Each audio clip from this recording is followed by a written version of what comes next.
नमस्कार दोस्तों, मेरा नाम अभिषेक है और मैं आपका स्वागत करता हूं मेरे चैनल A21 बुक्स पर। नमस्कार। क्या हो अगर मैं कहूं कि दुनिया की कुछ सबसे बड़ी, सबसे मुश्किल समस्याओं का हल किसी सुपर कंप्यूटर में नहीं, बल्कि एक मामूली से फोन में छिपा है। सुनने में अजीब लगता है ना? पर आज हम यही देखने वाले हैं कि कैसे छोटी-छोटी रोजमर्रा की तकनीकें बड़े-बड़े जबरदस्त बदलाव ला रहे हैं। तो सवाल यही उठता है कि आखिर एक साधारण सा फोन ऐसा क्या कर सकता है जो एक सुपर कंप्यूटर के बस की भी बात नहीं। इसका जवाब सच कहूं तो हैरान कर देने वाला है। चलिए आज इसी की तह तक चलते हैं। अच्छा, तो ये सारी जानकारी हमें मिल कहां से रही है?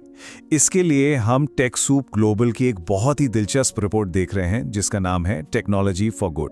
ये रिपोर्ट असल में हमें बताती है कि दुनिया भर में जो लोग समाज के लिए अच्छा काम कर रहे हैं वो तकनीक का इस्तेमाल कितने कमाल के तरीकों से कर रहे हैं।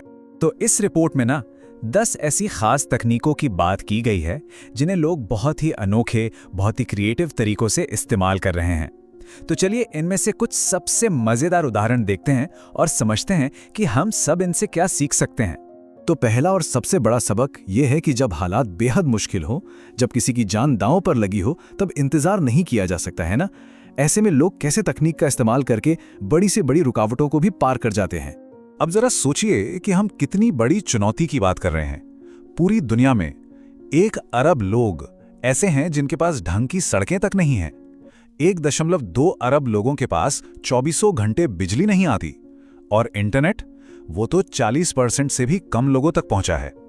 अब इन मुश्किलों को दूर करने में तो दशकों लग जाएंगे।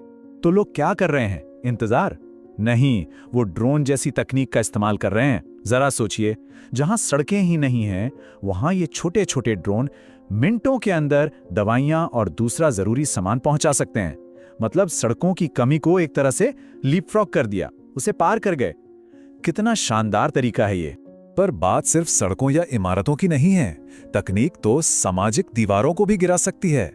जैसे हेती में रेड क्रॉस ने एक फ्री फोन नंबर शुरू किया। अब इस पर लोग सेक्सुअल हेल्थ जैसे सेंसिटिव टॉपिक पर बिना किसी झिझक के प्राइवेटली बात कर सकते हैं। यह दिखाता है कि कैसे एक छोटा सा फोन भी समाज की बड़ी बड़ी बाधाओं को तोड़ सकता है। अच्छा, अब आते हैं दूसरे सबक पर, और यह बहुत दिलचस्प है कि जरूरी नहीं कि हर बार कोई नई जबरदस्त चीज ही बनाई जाए। कभी कभी असली कमाल तो पुरानी जानी पहचानी चीजों को एक नए, बिल्कुल अलग अंदाज में इस्तेमाल करने में होता है। इसका एक बहुत बढ़िया एग्जाम्पल अफगानिस्तान से है। अब सोचिए, यूएसएड वहां प्रोजेक्ट्स के लिए पैसा दे रही है, पर उन्हें कैसे पता चलेगा कि काम सच में हो भी रहा है या नहीं, खासकर उन इलाकों में जहां वो खुद जा नहीं सकते। प्रॉब्लम बड़ी थी, पर सोल्यूशन एकदम सिंपल। उन्होंने वहां के लोकल स्टाफ को जीपीएस वाले कैमरे दे दिए। बस अब उनके पास काम पूरा होने का सीधा विजुअल सबूत होता है।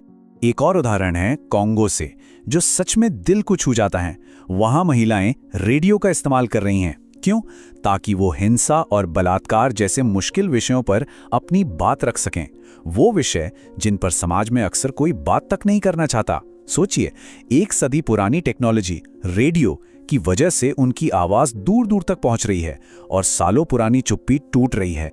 तीसरा सबक, और ये शायद सबसे जरूरी है, कोई भी इनोवेशन, कोई भी तकनीक तभी कामयाब होती है जब वो सस्टेनेबल हो, मतलब वो लंबे समय तक चले। ऐसा नहीं कि आज शुरू हुई और कल फंड्स खत्म होते ही बंद हो गई। चलिए इससे एक कहानी से समझते हैं। युगांडा में एक किसान है चार्ल्स। अब चार्ल्स बहुत परेशान थे क्योंकि उनकी मुर्गियां बार बार मर जाती थीं। फिर उनकी मदद के लिए आया एक कम्युनिटी नॉलेज वर्कर, जिसके हाथ में था एक स्मार्टफोन और उस पर एक खास ऐप। अब ये प्रोग्राम काम कैसे करता है, ये बहुत ही कमाल का है। देखिए, लोकल किसानों को ही स्मार्टफोन और एक सर्वे ऐप दिया जाता है। वो लोग खेती के सबसे अच्छे तरीकों की जानकारी इकट्ठा करते हैं और आपस में शेयर भी करते हैं। पर सबसे बढ़िया बात क्या है कि ये प्रोग्राम खुद को सस्टेन करता है। कैसे? क्योंकि जो डेटा ये किसान इकट्ठा करते हैं उसे वहां के कृषि मंत्रालय और दूसरी संस्थाएं खरीद लेती हैं। तो प्रोग्राम बिना किसी बाहरी मदद के चलता रहता है।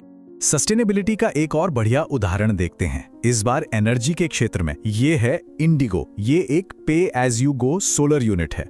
मतलब ये उन घरों में साफ सुथरी बिजली पहुंचाती है जहां आज भी बिजली का ग्रिड नहीं है। और इसकी कीमत आप सुनेंगे तो हैरान हो जाएंगे। ये केरोसिन लैंप से भी सस्ता है, जो कि खतरनाक भी होते हैं और महंगे भी। इस सर्विस की कीमत है सिर्फ $1 प्रति सप्ताह। सोचिए ये कितना बड़ा बदलाव है।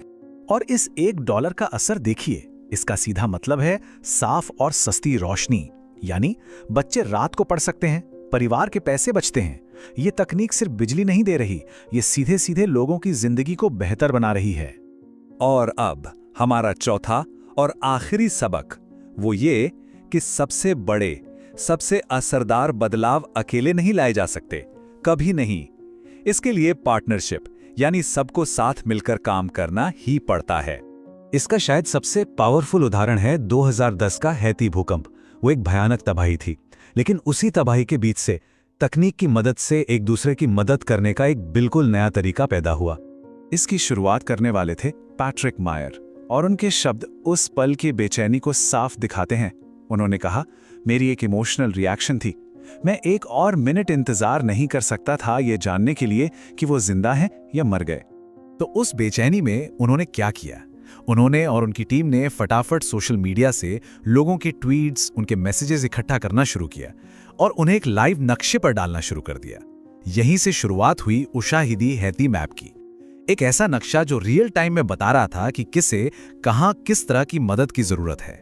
पर यह सिर्फ टेक्नोलॉजी का कमाल नहीं था, असल में ये इंसानी जज्बे और सहयोग का एक जबरदस्त उदाहरण था। सोचिए, सैकड़ों वॉलंटियर्स, बड़ी बड़ी कंपनियां, सरकारी एजेंसियां, सब एक साथ आए और उस तबाही वाले इलाके का अब तक का सबसे डिटेलिंग, सबसे काम का नक्शा तैयार कर दिया। तो कुल मिलाकर आज हमने 4 बहुत जरूरी बातें सीखी। पहली, तकनीक से बड़ी बड़ी रुकावटों को पार किया जा सकता है। दूसरी, पुराने आइडियाज को नए तरीके से इस्तेमाल करने में ही असली कमाल है। तीसरी, ऐसा हल बनाओ जो लंबे समय तक चले। और चौथी और सबसे जरूरी, अकेले नहीं, मिलकर काम करो। और ये सारी बातें हमें एक बहुत ही रोमांचक सवाल पर लाके खड़ा कर देती हैं।